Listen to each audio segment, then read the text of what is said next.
This is the Marketing Umbrella Podcast, where it's all about getting the information you need from successful leading marketers to build and grow your digital marketing agency. Brought to you by Itamar Shafir, founder and CEO of Umbrella, the technology platform and brand that is powering thousands of marketing agencies around the country. Find him at umbrellaus.com. Now, here's your host, Kevin Prewett. This is the Marketing Umbrella Podcast, and I am Kevin Prewett, the host, and it's my honor to welcome another great guest to the podcast today. He is the marketing director at Toggl, where he oversees two of the world's most beloved productivity tools used by freelancers, agencies, and teams of all sizes, the time tracking platform Track and the visual project management tool Plan. He is leading the Toggl marketing team on a mission to help knowledge-based service businesses bring transparency to their time, build clients with precision, and plan capacity and utilization free of stress and burnout. Can we all use that? He believes agencies, consultancies, and everyone who sells their time only stand to benefit from understanding how that time is actually spent.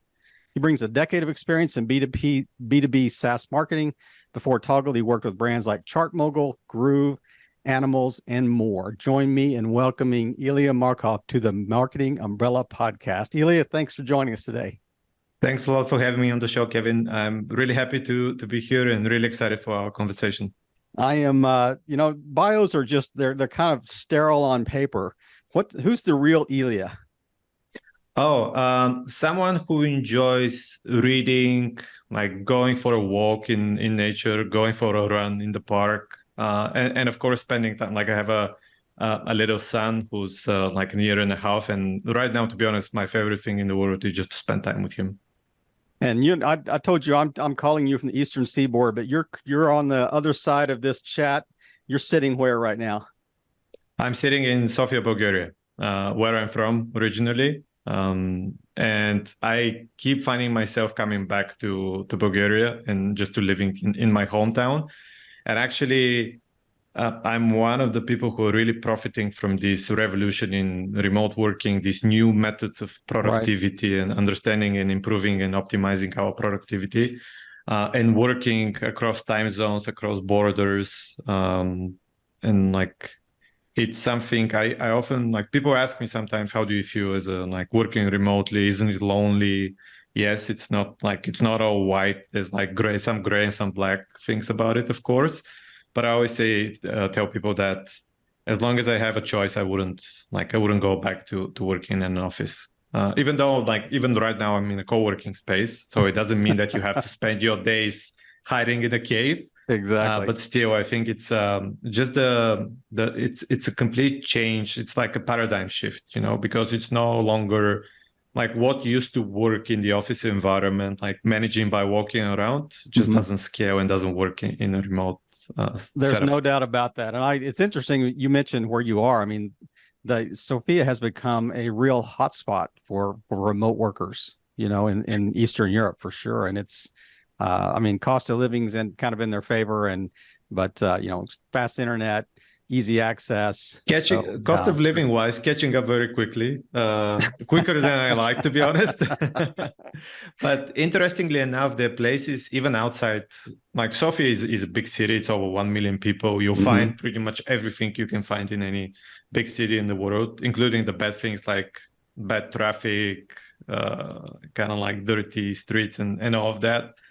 And constantly rising rents and so on. But actually, outside of the big city, you have some places which have become really popular with digital nomads and remote workers.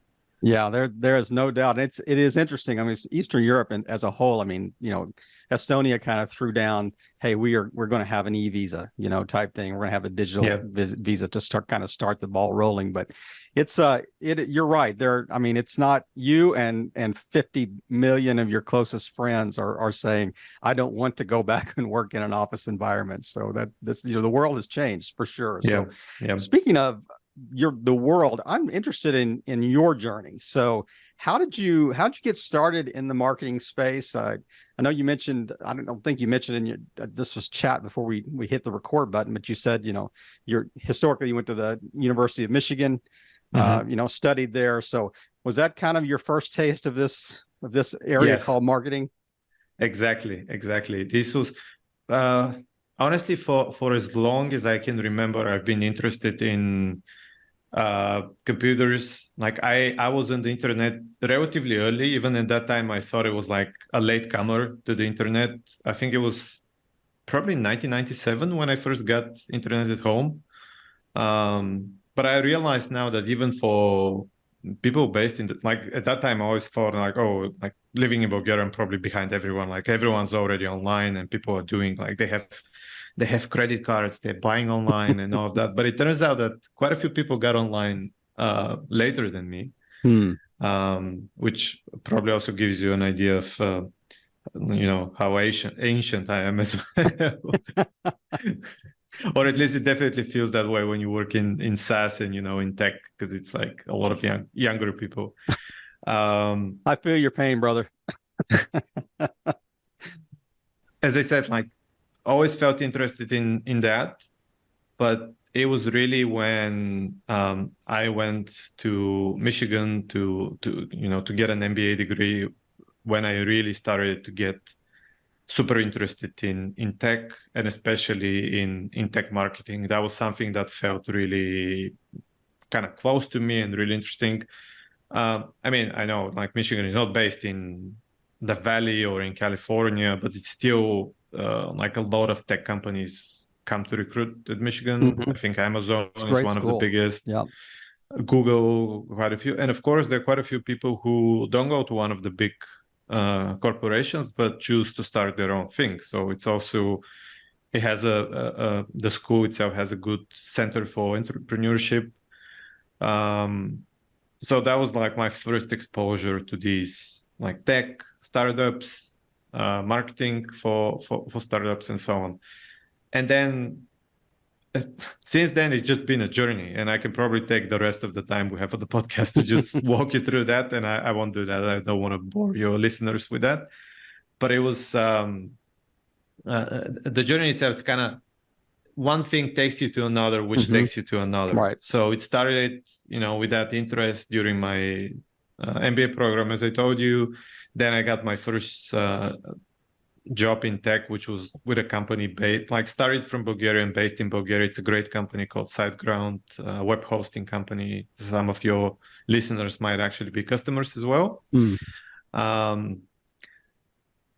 But over time, I was kind of seeing, okay, I'm really interested in content marketing. I want to do more of that. Like I want to spend more time doing content and SEO.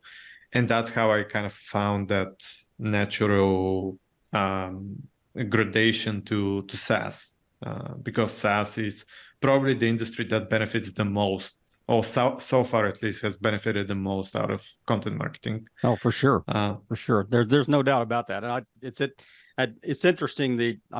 Looking back, and we mentioned it kind of in the bio, just the different places you've actually worked, leading up to this. But let's talk about kind of the transition from working for someone else to really stepping into Toggl and saying, hey, this is actually the itch we need to scratch here. What was the origin for the problem that you were trying to solve, or that Toggl was trying to solve? Well, Togo has actually been around for a while. I'm definitely not the company itself is, I think, over 10 years old. And it actually was started in Tallinn in Estonia, which you mentioned earlier on the call. Yeah. See, they were all cutting edge even back then. So exactly. And very, very early in like the life cycle of the company, the founders realized it will be very hard to hire enough people in Estonia, in Tallinn, not because they aren't talented people, but because it's not a huge population. And it's also very competitive because you have all these, I think Skype was started in Tallinn as well, in Estonia, Wise, previously TransferWise, and a few other, Bolt as well, now very, very familiar competitor to Uber. So very early on, they realized they'll have a hard time competing for talent if they stayed limited to Tallinn. And I'm talking, they actually started as an agency pre the Great Recession, 2008. And actually in 2008, they were having, big challenge getting enough business as an agency, and that's what prompted them to, turn this little time tracker they built for themselves into a product that they can share and sell to the world. And that's how Toggl came to be, and it became a product company rather than a service company. Right. So very early on, they were like, you know what? We always have a hard time hiring enough great people, so let's just open it and hire globally. And now Togo is, I've been on a few remote teams. Togo is by far the most diverse company I've been a part of. And always when I'm hiring people, talking to people, and when I get asked what's like the thing that you love the most about Togo, I always say it's the diversity of the team. And it's not just the diversity, of course, it's a great team. People are super friendly and super welcoming. The culture is unique, really unique. It's not empty words. And I have like comparison basis. But the diversity and just the different viewpoints that people bring are really, really valuable to me. And I really enjoy. You have the history, to be able to compare, fairly. I mean, you worked at a number of different places, leading up to this, but let's drill down on Toggl itself. So there are other like time tracking software services out there. So what's the USP that Toggl is really trying to market? What's their differentiation? There's several things that differentiate us from the rest of the market. Starting from the brand, if you look at just the brand, it's a super quirky brand we're not afraid to try different things, to be the odd guy in the schoolyard. And just by going to our website, you can see that it's fairly obvious, and we hear it from people that they really enjoy that. It's like, of course, there's some inherent risk in it because you're selling to businesses, and like this tends to be, this serious area where people are afraid to kind of take risks. We're not. And I think it pays us because we have people who come and say, well, like what attracted me to Togo was really how quirky your brand is. We even used to have a brand personality called Toggle Man, which was really, really odd as well. And we have these internal discussions about should we bring him back, and it's always like, yeah, maybe we'll see. let's talk about it in a few weeks again. That's number one. Number two is if you look at the product, the ease of use, and I know every brand tries to say this on like how easy it is to use the great UI, product. yeah, that's right. Yeah, the great UI.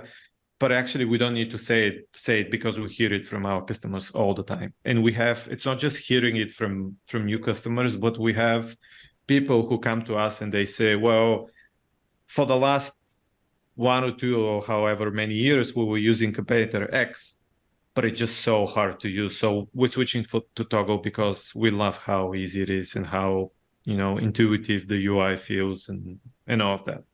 So that's another big differentiator for us. And finally, the third one, it's part of the brand as well, but we're not, as I told you, like we're not afraid to take controversial opinions and hold controversial opinions.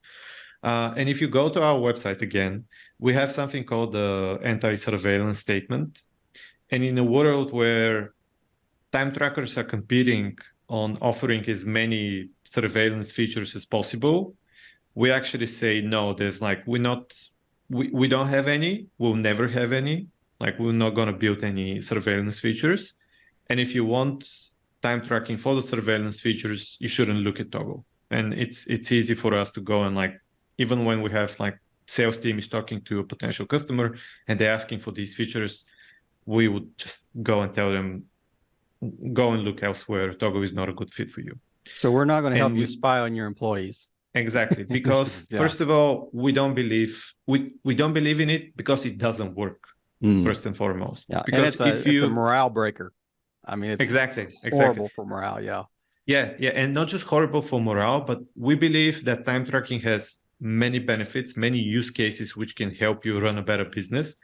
But the moment you try to use it for monitoring your employees, you just destroy the potential to take these benefits. Because the moment you start to do this, people will start trying to cheat the system. They always try to kind of bend the rules, but still stay within the framework of the rules. But this is where you get exactly the wrong kind of data, which then doesn't allow you to get the benefits that I'm talking about. And I can talk at great lengths about all the benefits that time tracking can give you. And it's not just billing and invoicing and making sure that the time that you spend working on a client ends up on an invoice. Although, yes, many people come with that as the initial reason why they want to start tracking the time of their team. When you were talking about like tracking employees, I remember like a meme I saw even this week where an employee like tied their mouse to like a Roomba, the floor vacuum, that it just runs across the floor and acts like that there's actually activity going on their mouse. But you don't even need to do that, because their products, you can probably find them on Amazon or whatever. There's something that mimics a mouse, like you plug it into the USB port of your computer, and it kind of mimics a mouse, but it's moving constantly. So you can actually lie to, you can cheat the system. If you have like a time tracker which is tracking your mouse and keyboard activity, you can actually cheat the system. So that's what I mean when I say that it doesn't work. Because if you kind of distill the idea of monitoring employees to the basic, you realize that you have to hire one person to oversee every one person who's doing client work, and we all know this is impossible. It's not going to happen, right? And like you said, I mean, it is a morale buster. And I mean, there's also that statement that says, hey, if you can't trust your employees, you probably hired the wrong people. Yes, exactly. that idea. But you mentioned just a second ago that there's many benefits to time tracking, software, whatever. Let's hit one or two of the major benefits and talk about specifically related to Toggl, and just keep in mind maybe some key clients that are using this and the benefits they're receiving.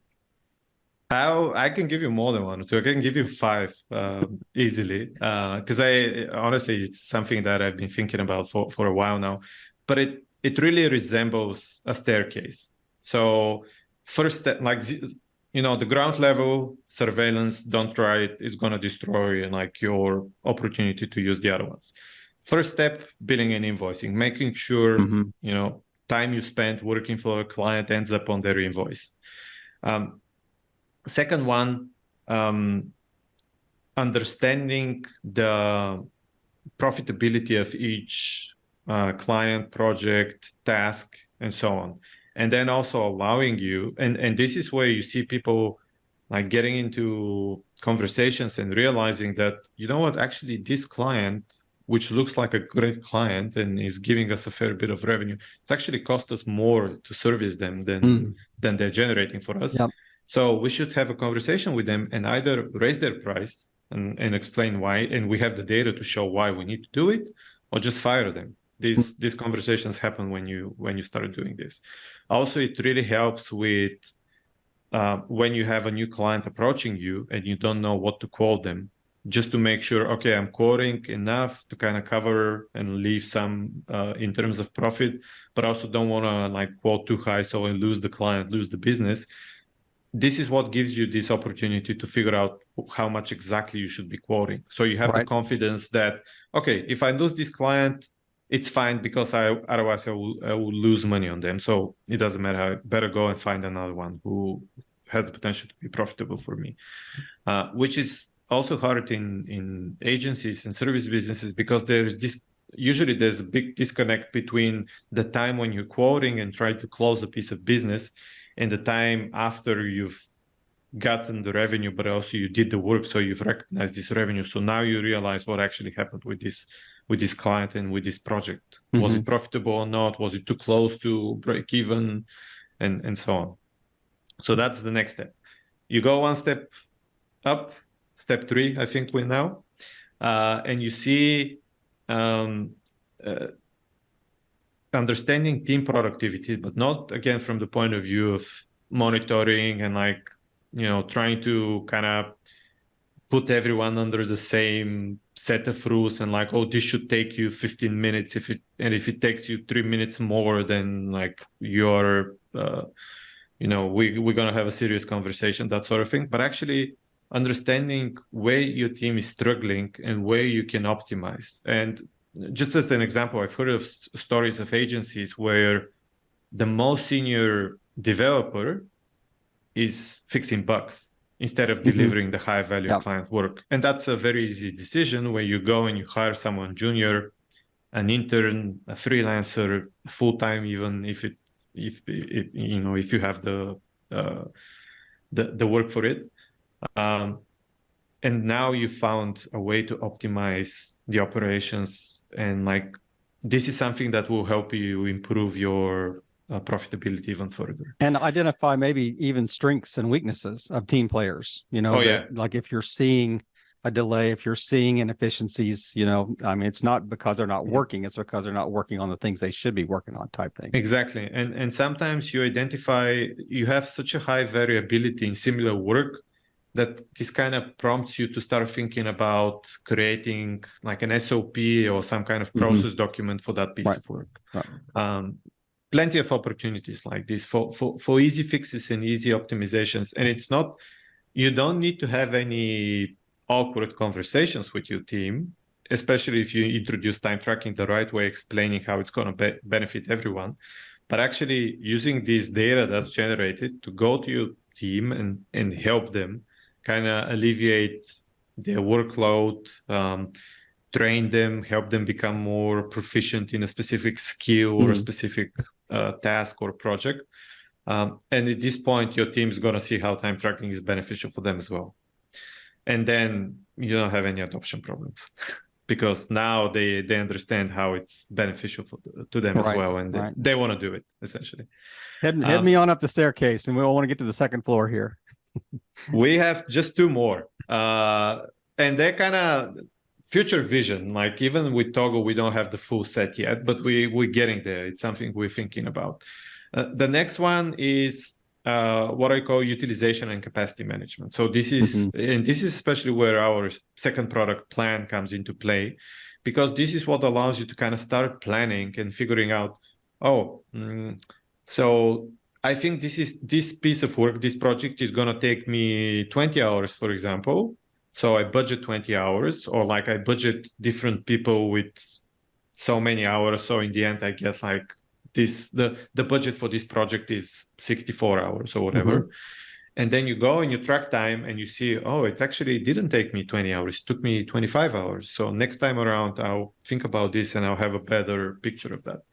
And it also, when we're talking about capacity, understanding, I have these resources on my team, this many people by this many hours, essentially, again, if we simplify, but actually I've promised that much work. And I know that I have a new customer starting or a new client that I'm going to onboard in 2 weeks' time, which is going to add even more to that dedicated work that I have. So maybe it's time for me to start looking for another team member. I need to hire someone. Or, I know I'm going to like finish the work or like finish a project in the next few weeks.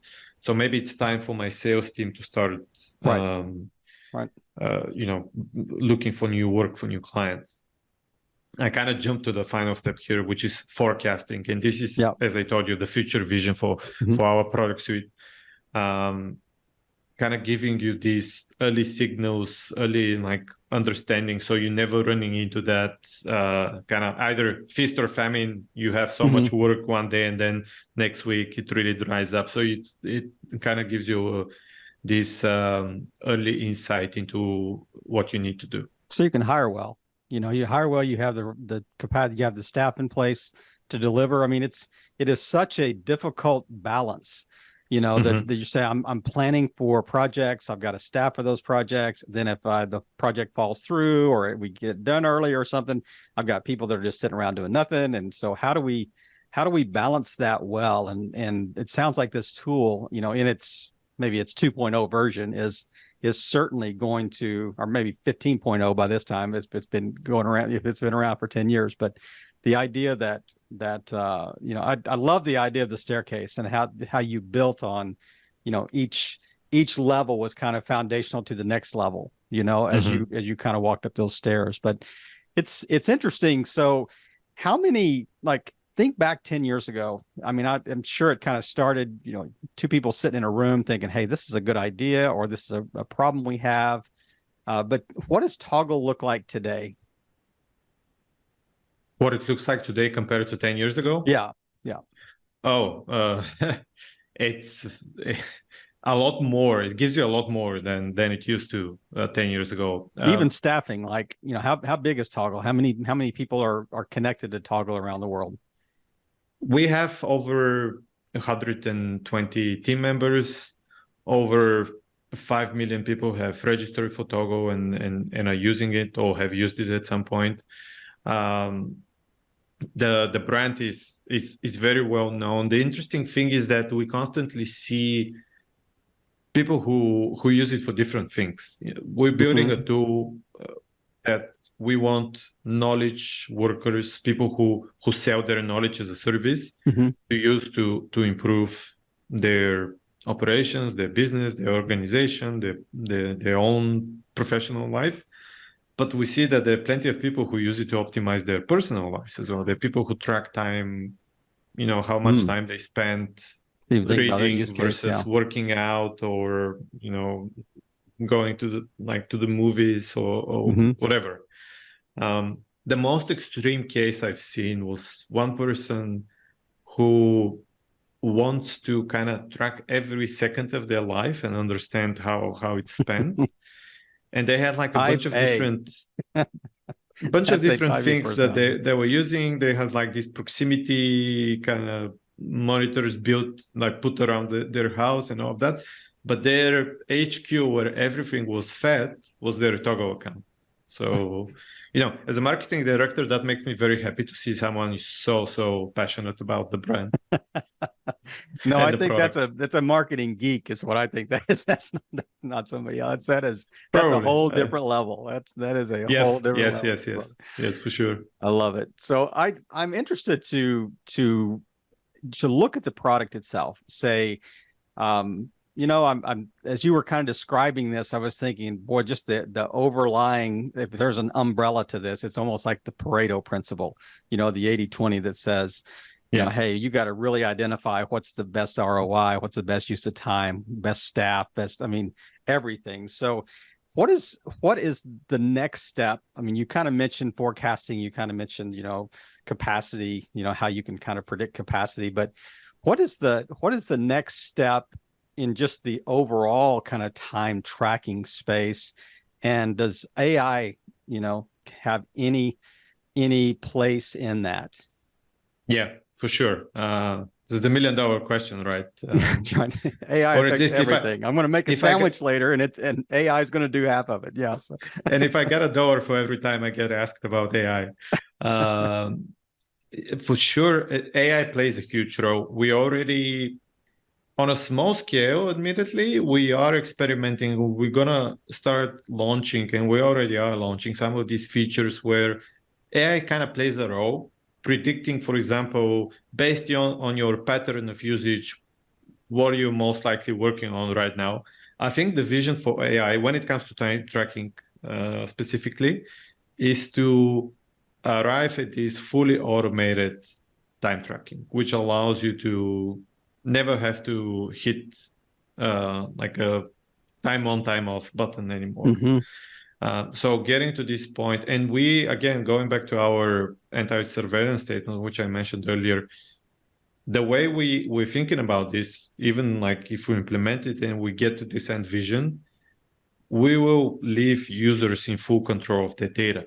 So even if they have this fully automated AI, which is tracking them and telling them how they spend their time, they will be able to choose what exactly they share with the rest of their company, their manager, whoever.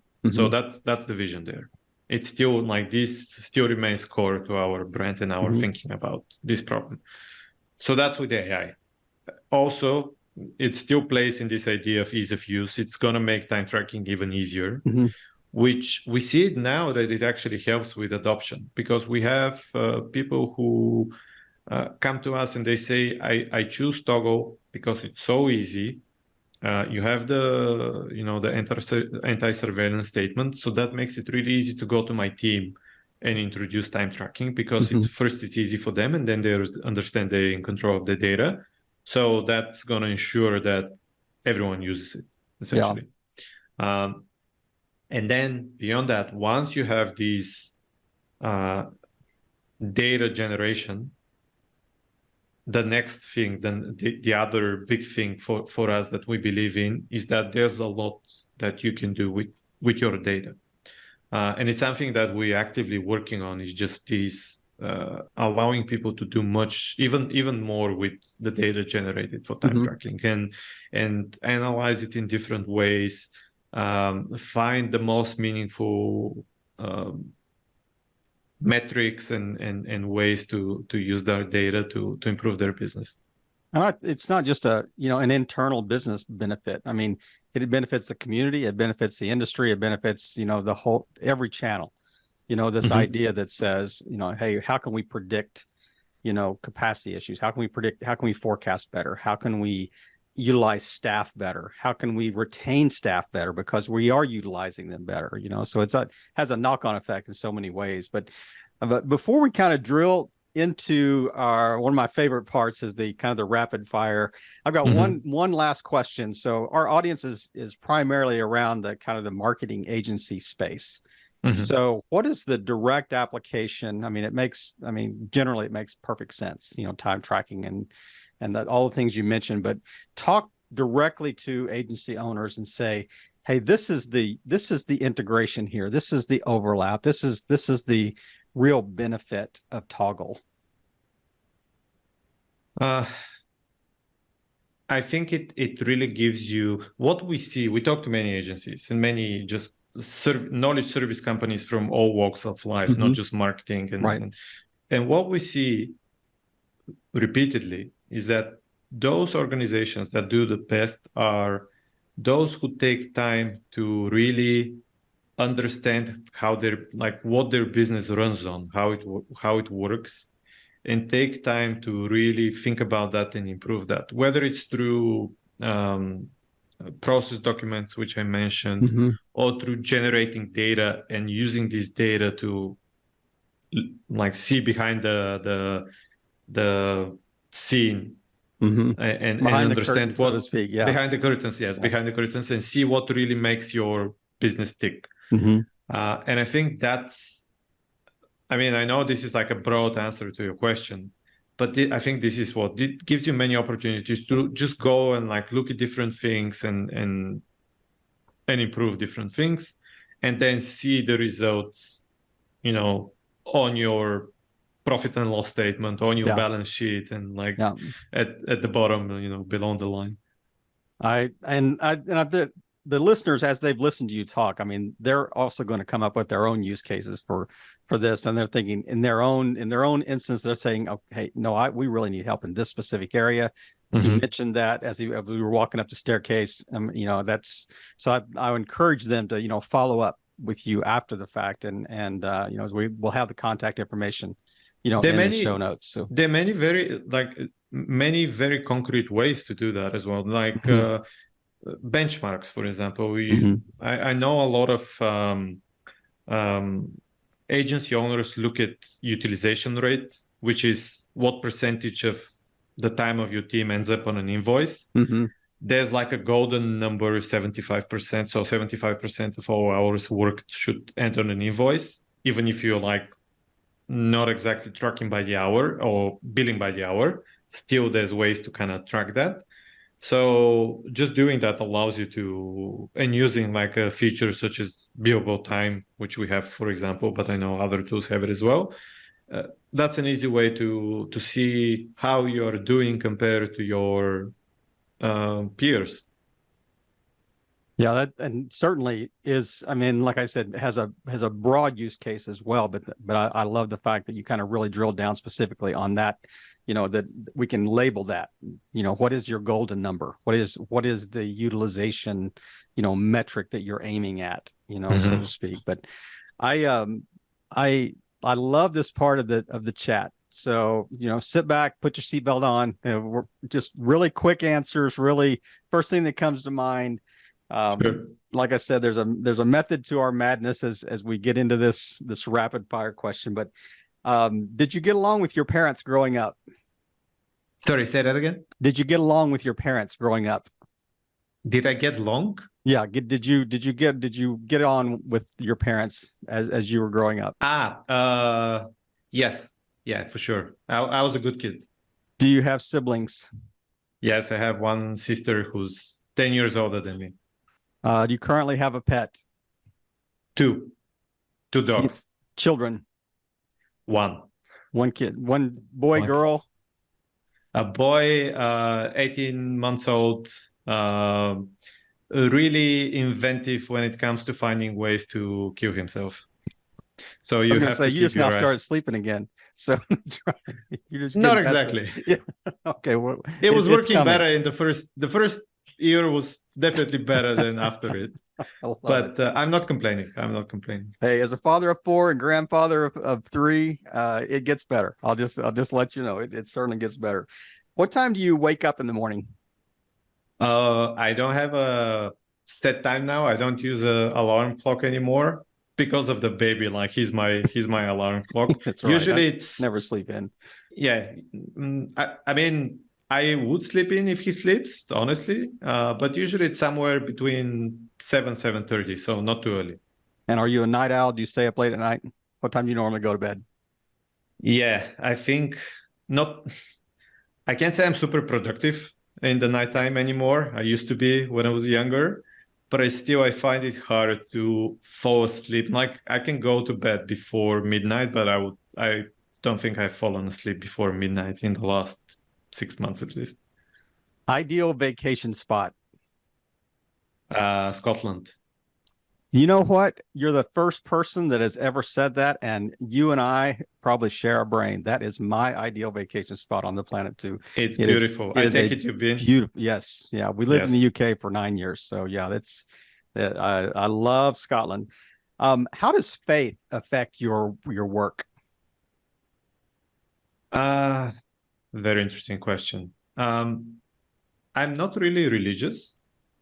I would say I'm agnostic, but not so much in like, honestly, I don't spend much time thinking if there is something out there or not. And I'm not really ideological either way, to be honest. Yep.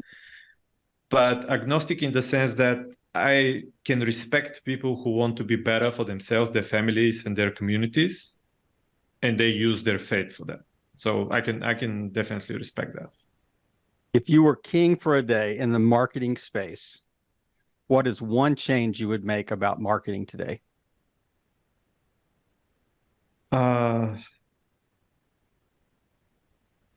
B2B marketing is really not like the culprit here, but I think there is way too much BS in marketing in general,